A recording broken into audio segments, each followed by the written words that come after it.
জয় গুরু ইষ্টপ্রাণ দাদা ও মায়েরা। ভিডিওতে আমরা দেখছি পরম প্রেমময় শ্রী শ্রী ঠাকুরের 138তম শুভ জন্মতিথি মহোৎসবের ছবিগুলি 1 সেপ্টেম্বরে সৎসঙ্গ দেওঘর আশ্রমের।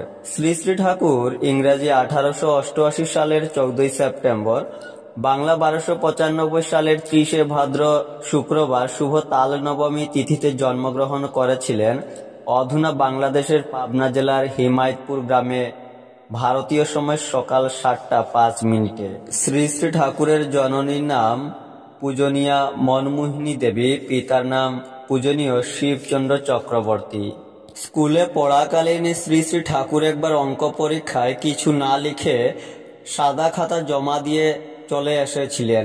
তার কারণ হলো, সেদিন সকালে শ্রী শ্রী ঠাকুরের দুষ্টুমি দেখে ঠাকুরের জননী মনমোহিনী দেবী শ্রী শ্রী ঠাকুরকে বলেছিলেন, তুই একটা অঙ্ক আজ করতে পারবি না, মায়ের কথা মিথ্যে হয়ে যাবে।